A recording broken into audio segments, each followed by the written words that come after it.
বাঁচার জন্য আপনাকে বললাম, আমি দেখতে পাচ্ছি কোরআনের আর হাদিসের চোখ লাগিয়ে আমি জাহান্নামে যাচ্ছি। আপনি যেন না যান, আপনার নিজের বাবার মতো, ভাইয়ের মতো আমি আপনাকে ভালোবাসি। নবীর হাদিস দিয়ে সতর্ক করলাম, এখন আপনার বিবেককে যা বলে তাই করে।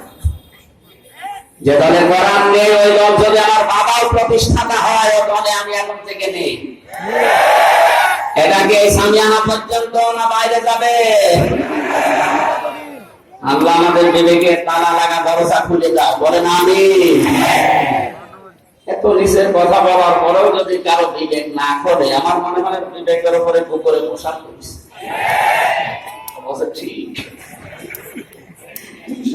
ঠিক সমস্যা। আল্লাহ তুমি আমাদেরকে আমরের মতো বানিয়ে দাও, বলেন আমিন। দরুদ আর সালাম পড়ছে আমাদের নবী মুহাম্মদ রাসূলুল্লাহ সাল্লাল্লাহু আলাইহি ওয়াসাল্লাম।